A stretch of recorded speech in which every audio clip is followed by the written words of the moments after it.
I know you are worried about Summarize Written Text post 7 August 2025 for PTE.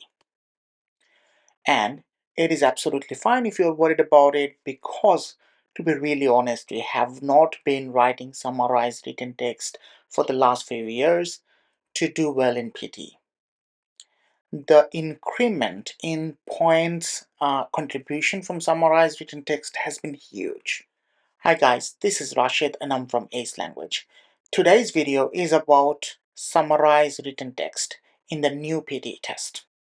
If you didn't know already, I already took the PTE test, the new version, on 7th of August, and you can see that video up in that corner, and I will also put the link down on the description for that particular video. If you haven't watched it yet, go and watch it.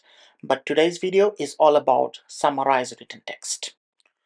Now, we have already tested the changed summarized written texts in Pearson official mock test, and we discussed about the outcome of those mock tests in this video. Also, you can find the link of that video on the description of this video.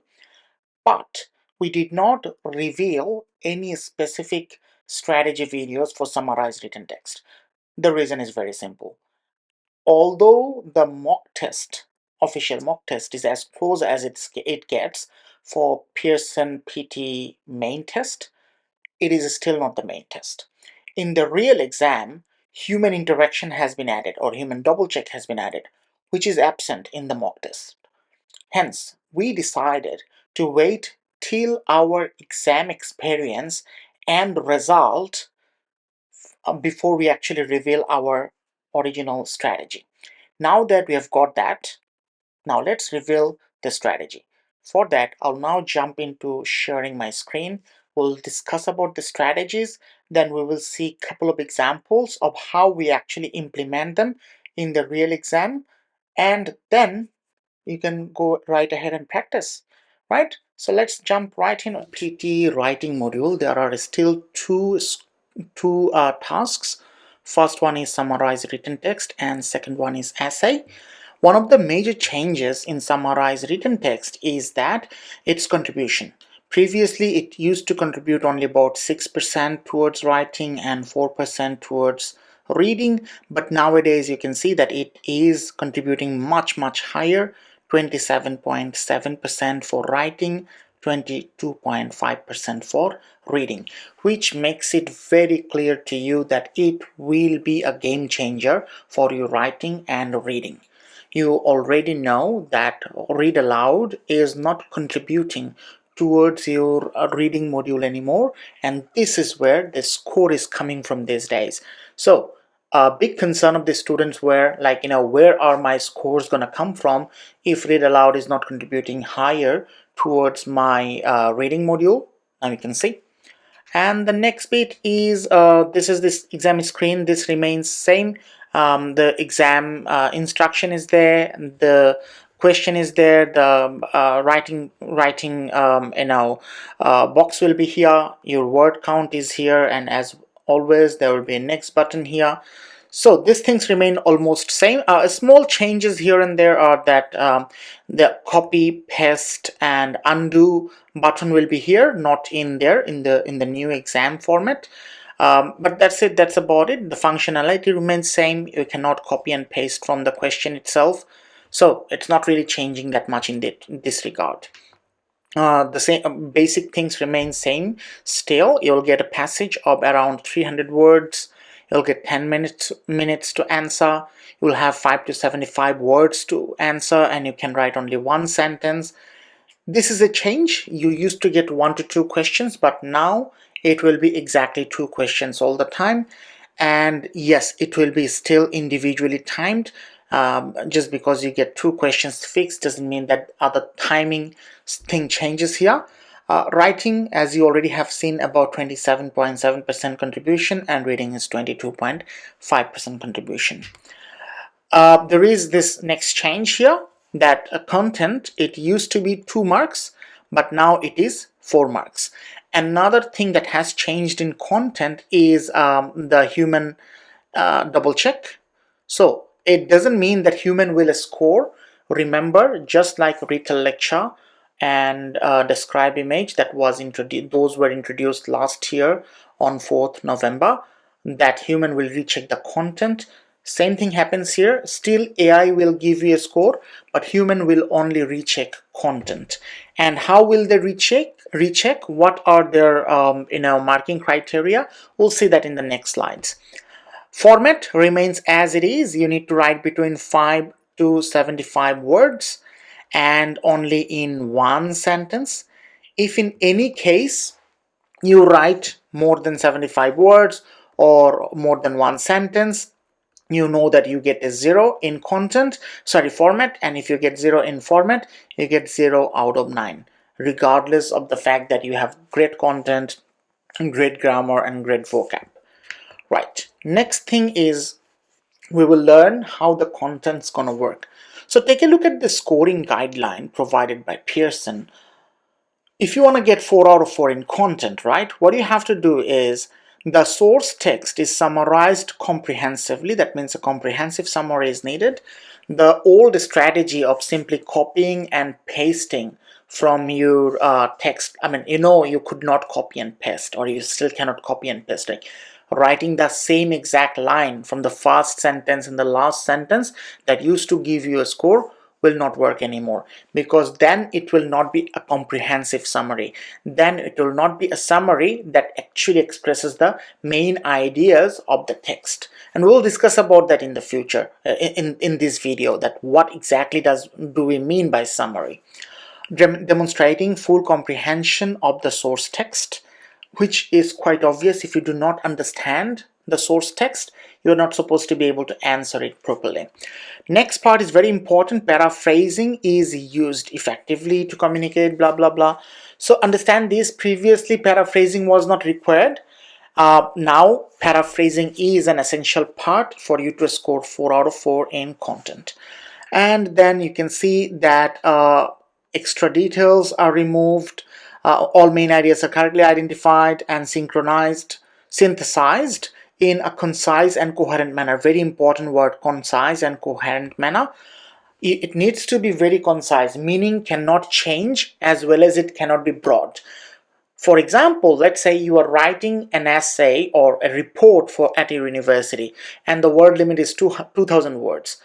The executive summary or abstract or synopsis, however you want to call it, the one you write at the beginning of that particular essay or report, contains the findings of that essay or report.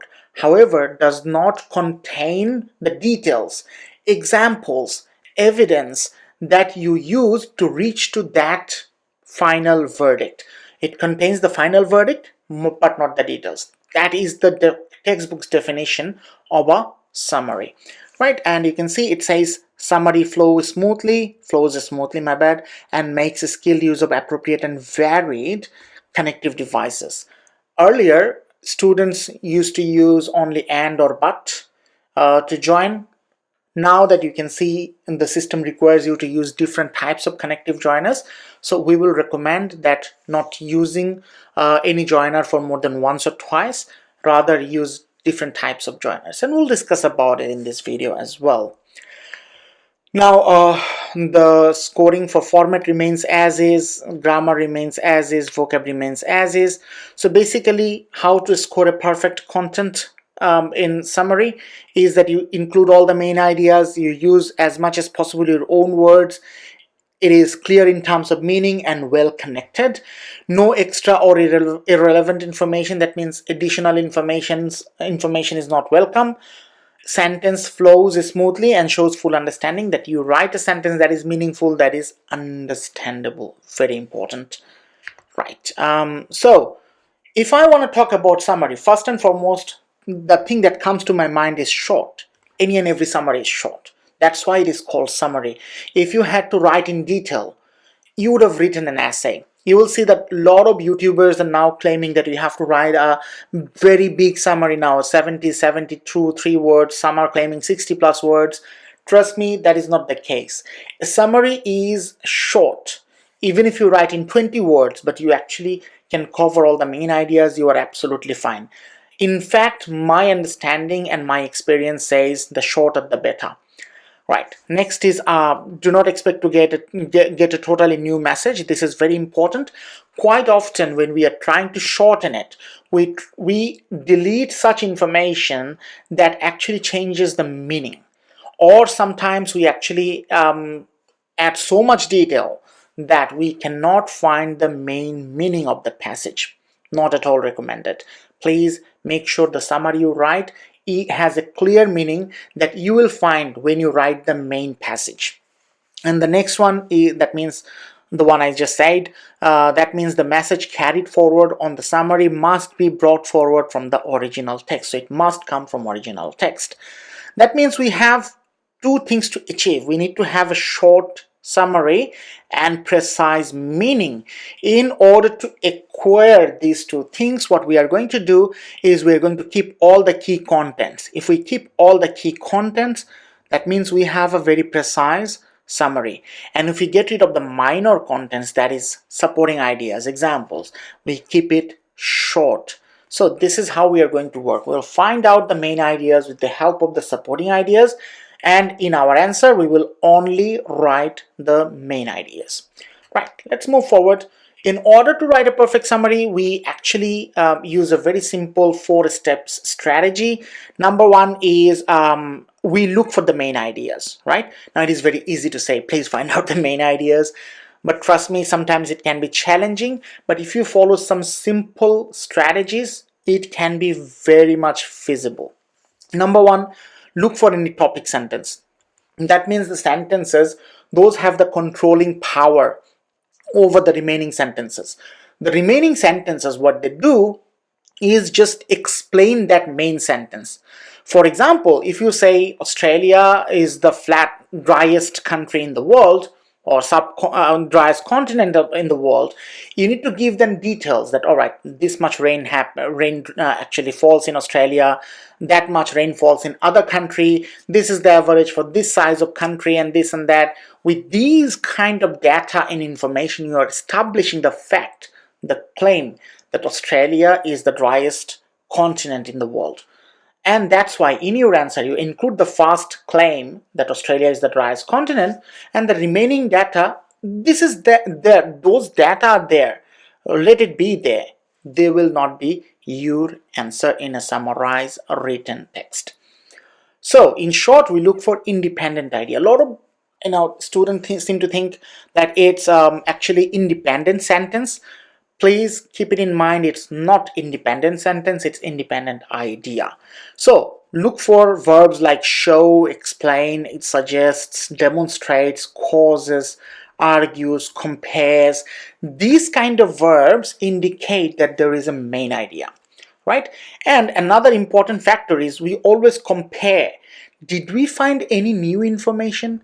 If there is a new information, we keep the new information, we get rid of the we take the new information in our answer. So for example, you talk about how Australia is the driest country and you give all the new data, all the new data, all the new data. All of a sudden you also talk about Australia is one of the largest countries in the world. So this is very new. We spoke about how dry it is. We did not talk about the vastness of Australia itself. So a new information has come up that will be part of my answer in summarized written text. Right, once we are done, we will then look for discourse markers like moreover, however, therefore, such, since, this kind of words. This will also show us that this is an important information, because see, whenever you are writing something, when you are using moreover or however or furthermore or therefore or nevertheless, this kind of connectors, you generally come up with some sort of new ideas, some sort of important information. So make sure you compare those data as well before you write your main idea. Once you collect all the main ideas, or you are sure about all the main ideas, rewrite them as they are initially. Then you paraphrase and join them. I did not talk about vocabulary in any different sentence, because once you paraphrase, we will see the strategies of paraphrasing. A lot of vocabulary will be used anyway, and once you do that, if you see that it's more than 75 words, edit and reduce it below 75 words. Right, so we now understand how to find out main ideas. Now we will see how we join them together. In order to join them, one of the easiest way is to use WH words, right? WH words are known as relative pronouns, and they replace the noun in the second sentence where the subject is same. So let's say, for example, sentence 1 has the subject coffee, right? Sentence 2 also has the subject either coffee or it, but it means coffee. We can join them by removing the full stop at the end of this subject, use a comma and use which. Once you use which, you can get rid of this it and join them together. This is one of the easiest way and a very efficient way. You can use which instead of things. You can also use that instead of things. You can use who instead of people. You can use where instead of place. You can use when instead of time. So that means you will have multiple options to join them together. Just remember, in PT, whenever you join with WH word, use comma, because most of the time in PT you are joining two separate sentences. That means you are actually using additional meaning of that sentence to join. So that's why you should use comma. Some of the other ways to join is using correlative conjunctions. These things are like either or, neither nor, whether or, both and are not that much used. Not only but also is used most of the time in PT. So this kind of joining will work if you have both supporting ideas to each other. Contrasting will not really work with this type of joining. Just remember, for PT, I don't want to go in very details of this in this video or in any video. I don't want to overwhelm you with grammatical know-hows. Just so you know, if you are using not only but also joiner, use the subject before not only. This way you don't have to worry about using the auxiliary right after not only. So just so you know. Another common way of joining, so this we understood if we have to join supporting ideas. What if we have to join contrasting ideas? You can use although, though, even though. Just whenever you use them, remember, after although, though, even though, you need subject plus verb. That means you actually need clause. And also, once you are done with the clause of although, though, even though, you use a comma, and in the second clause, please do not use but, because although already means but. If you use another but, it will just become positive. It will be deemed redundant and it will become double negative, which in turns means positive, right? That will be a grammatical error. You can also use other discourse markers like moreover, however, nevertheless, therefore, as, since, this kind of discourse markers. If you do in PT test, remember you are using them in the middle of the sentence. So you use semicolon before these joiners and use these joiners and use comma after that. A very simple strategy. There are a lot of things I can say about them grammatically, but like I said, I don't want to make you guys feel overwhelmed with this many information. Right, so we learned how to join them. Now we will learn how to paraphrase them. First thing that you have to remember, paraphrasing means relating, restating someone else's idea or information in your own words, which actually indicates that you better write whole in your own words. But at the end of the day, I will not recommend it. I will just say write it from the question, but change few words here and there so that you can actually properly paraphrase. And it is different from quoting just directly. We're not quoting. So the way we used to do summarize written text before, that we used to directly write from the question, that is something what we call quoting. We're not supposed to do that. Paraphrasing does not mean word by word replacement. You don't have to do word by word replacement. Just change a few words here and there, that with the meaning remains intact, right? Just because something is synonymous doesn't mean it can be used to paraphrase. A very simple thing. Just because it's a synonym doesn't mean that it fits the context. Make sure you just don't simply replace word by word.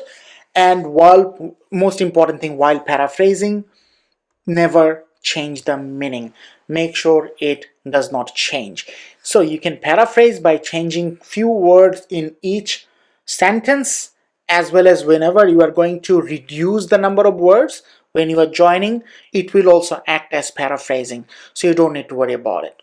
Now we will jump into doing a summary and look into all these things that we learned in practice. But now that you know what are the strategies you need to follow, we will jump into the main uh, part of this video. That is, I'm gonna demonstrate to you how to find out the main ideas and write the perfect summary. But before I do that, I'm quickly repeating what we just learned. First of all, we will find out our main ideas, and main ideas can be found when we find the independent idea or topic sentence. That means other sentences will support this particular sentence. That's number one. Number two, we will also look for additional information which can be found with the help of discourse markers or joiners. Once we find all the main ideas, we rewrite them as they are. We do not change anything at this stage. And in the next stage, we paraphrase and join. When we paraphrase, we make sure that we do not just simply change them word by word. We understand the meaning, and we actually change some of the meaningful words that remain the meaning as is, and that does not create irrelevancy. And number three, and when we are going to join, we are going to join by using WH words, or we will also use not only but also if the two ideas are supporting to each other. We can use although, though, even though, if the two ideas are opposing to each other, or in any case we can always use discourse markers like however, moreover, furthermore, nevertheless, therefore, and all these things. If we are using discourse markers in the middle of the sentence, make sure that we use a semicolon before it and a comma after it. And when we are using WH words, make sure we use a comma before it, right? And at the end, if we are over 75 words, make sure we read, understand, and edit in such a way that meaning does not change. Now that you know, let's move on. All right, so let's get started. So this is our first question today. So let's not think about the whole question at the beginning. Let's think about the first sentence or first paragraph. If we look at the first paragraph, we can see that it starts with a government is the organization, machinery or agency through which a political unit exercises its authority. So we are kind of getting the definition of a government, right? That you can see that it's starting with the word "our government." Let me just bold it for better understanding. And we are saying, what is it? It's an organization. Okay, I understand that. It's a machinery or agency through which a political unit exercises its authority. A very important part. A political party or unit exercises. That means establishes its authority, right? That controls, administers public policy, and directs and controls the actions of its members or subjects. Just a simple, uh, definition. The next sentence starts by saying the government, let me just bold it, so you can now understand that when you think of a or an or the, they are more indefinite, right? They're more general in nature. And when you have a or an, and the is more specific, so you can see that the government is coming before a government is coming before the government. That indicates that first one is more of a general statement, second one is more of a supporting statement. So what does the government do? The government makes law. My question is, why does the government need to make law? It needs to make law because it needs to exercise its authority. Regulate economies, another example of exercising authority. Conduct relations with other countries, another example of exercising its authority. Provide infrastructure and services, and maintain an army and a police force, among others, on behalf of the people of the country.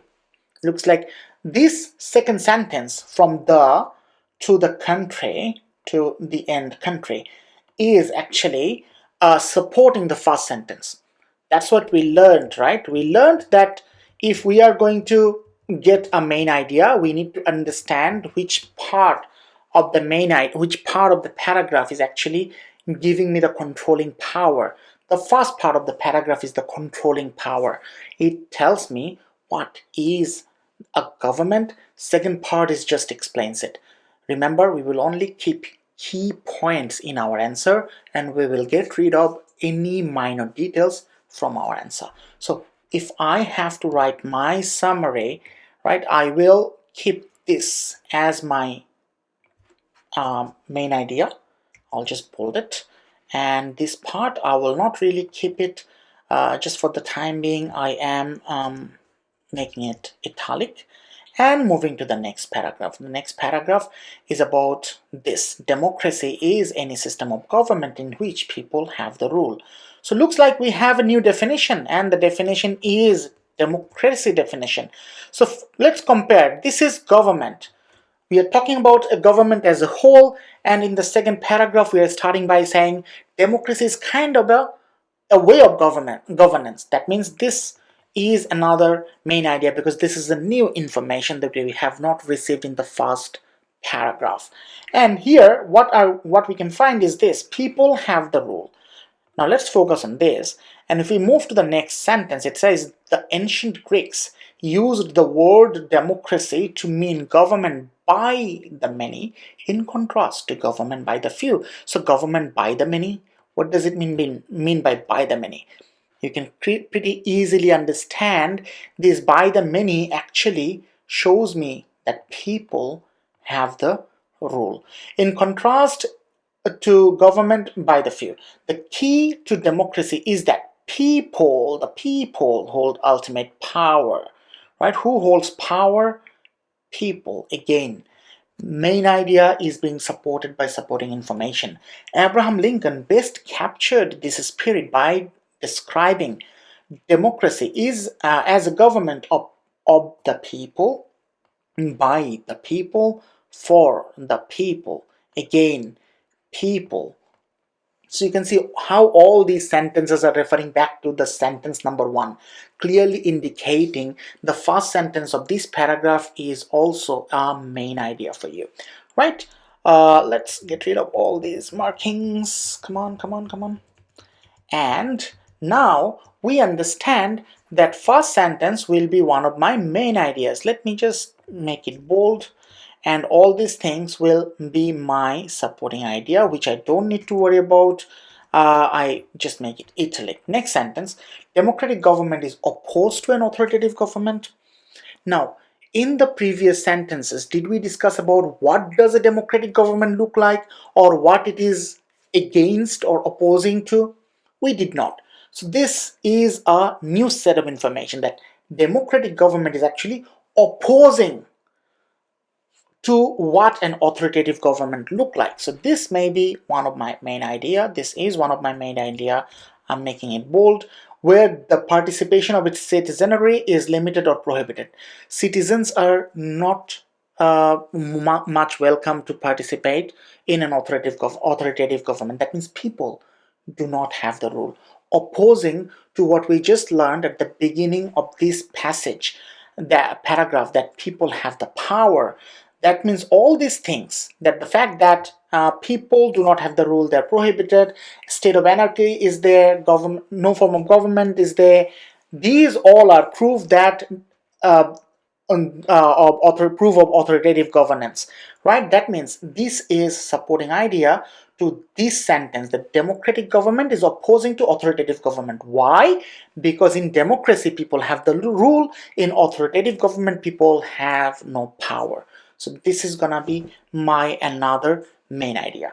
Now moving into the next paragraph, it says over the years there has been a dramatic growth in the number of political regimes that meet basic standards of procedural democracy. Again, just wait for a moment. In this particular paragraph, we found out what is democracy. We also found out what does not democracy look like. But we did not find out any information regarding whether the number of democratic government has risen or has fallen. We have not got any such data.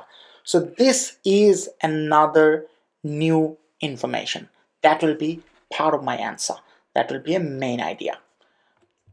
Now, the next sentence says, such procedures. What do you mean by such procedures? This can be a good indicator for your reorder paragraph as well, because it says procedural democracy here, and such procedure actually refers to that procedural democracy in this particular case. That means that this sentence, such procedure, is actually referring to the previous sentence. It is supporting idea, and I don't need to include that in my answer. Such procedures include freedom of association and expression, competitive elections, and determines who holds political power and blah blah blah. All these are my supporting ideas. So I am not going to include that in my answer, and I will simply make them italic for your understanding. Next paragraph, the establishment of democracy in countries with no prior democratic experience, its re-establishment in countries that had experienced periods of authoritarian rule, and the expansion in the number of independent states following the demise of European and Soviet communism led to the adoption in democracy in most countries. So far, we have had a pattern that all the paragraphs' first sentence was main idea. The main reason why I chose this example to demonstrate how to do summarize written text well is because of this paragraph. Now you see, in this paragraph, I'll bring up my pen again. In this paragraph, I am talking about why democracy has risen. Like it established in new countries where no other democratic experience was there, re-established in countries which periodically experienced authoritative rule, and in the countries where Soviet communism was there. All these things, what did they do? They helped to increase the number of countries that has democracy. And this is not a new information. All this information is actually the proof of that growth, or tells us how did this growth happen. This will not be my main idea, right? So this is the sole reason I picked it up for, so that you understand main ideas are not always found in the first sentence. All right, now let's read the next sentence. It says, as a result of these changes, attention has been focused on constitutional rules that guide competition for and the exercise of political authority under democracy. Remember, we learned this, that if we have sentences with discourse markers, like look at here, as a result of, this is a clear discourse marker. And also, all that you have learned from this paragraph so far, this is the result of that. That means this particular sentence will also be my main idea. So I will include that in my answer. Now that we know which sentences are my main idea, which sentences are not, I will simply get rid of those sentences that are not main idea. What I'm doing here, you can't do that in the real exam, because in real exam you cannot use cut, copy, paste, of course, but I'm just doing it for the sake of saving some time and making the video reasonably not too long. Righty, now that I have gotten rid of all the supporting ideas, examples, and etc., I am now left over with only some of the main ideas. Now it is my job to read them, understand them, and also I need to join them by paraphrasing. Now let's say, and also you can understand, like if I just choose this the paragraph, I can see that this is gonna be definitely more than 75 words for sure. So I'm gonna make sure that it is below 75 words whenever I am going to finish this finish this answering. Right. A government is the organization, machinery, or agency. I can clearly see that I don't need this additional wording here, as long as I have that word organization, through which a political unit exercises its authority, controls and demonstrates public policy, and directs and controls. I cannot find the reason why I should use them, so I can just simply at the moment use and here. Not necessarily this will be my final answer. Democracy is any system of government in which people have the rule. Getting rid of this comma, full stop, and giving comma. So democracy and democratic government, I can clearly use which here, which is opposed to an authoritative government. And I'm saying over the years there has been a dramatic growth. I can clearly use here moreover,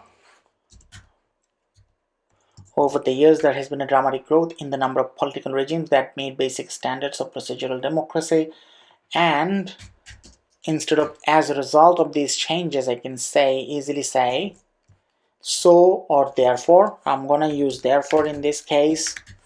I don't know why I prefer using therefore, but this is what the edited situation is. Now I will need to do a bit of paraphrasing. Again, I don't need to change everything, so I can start with a government is the organization through which I can say a government is the system through which a political uh, unit exercises, or I can clearly say its authority. I can say power, or I can say demonstrates instead of exercises. Also see the word exercises proves that thing that we learned. Look at the verbs, you will find your main ideas very easily. So I can say demonstrates its power, and democracy is any system of government in which the people have the rule. I can simplify it. I can say and democracy and in democracy people holds the ultimate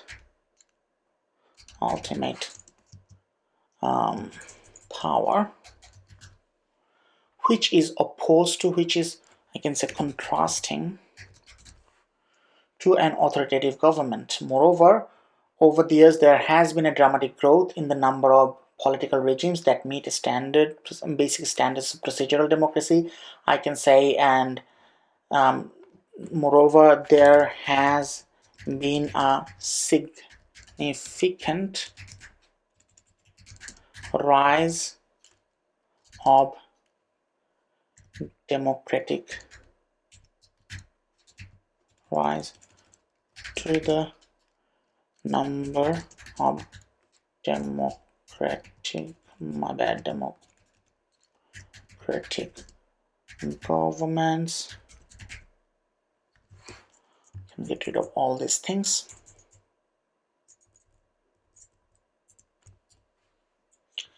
Therefore, attention has been focused on constitutional rules that guide competitions. I can get rid of that. Constitutional rules under democracy. Done. So that's my answer. I did few paraphrasing, quite a few things have changed. I can change something here, and therefore attention has been focused on constitutional rules under democracy, and that's it. That's done. I believe that is well below 75 words, and in this way what I have done is I was able to capture all the main ideas. I wrote them properly, I paraphrased them, I reduced the number of words I used synonyms while I paraphrased, I joined them appropriately, and there you go, my final answer. Let's now read it. A government is the system through which a political unit demonstrates its power, and in democracy people holds the ultimate power, which is contrasting to an authoritative government. Moreover, there has been a significant rise of, sorry, there is of and two both, it should be two only, to the number of democratic governments. Therefore, attention has been focused on constitutional rules under democracy. Done. Simple, smooth, main ideas are there, and written almost by using my own words through paraphrasing, effective paraphrasing. Good synonyms have been used, and that's it. I mean, there is no way anyone can deduct any mark from you if you write your summary this way. Alright guys, so I hope you found this video useful. If it is a bit too lengthy, it's rightfully so. And the percentage of score that are coming from summarized written text to your writing and reading are huge, so it is important that you pay attention to understand how to write a perfect summary and practice regularly. If you like this video, please like, share and subscribe, and press that bell button so that you get notified of any exclusive videos that we are going to publish for PTE preparation. And if you're going to take your PTE preparation and need any help, please reach out to us. Our number in Bangladesh is 018899829112, and if you want to reach out to me in Australia, my number is +61 456 446 963. please reach out to me on WhatsApp if you have to, or also to WhatsApp number in our Bangladesh helpline, and you can also email us at info@acepte.com.au. So stay tuned for the next video and keep on practicing for your PTE test. Thank you.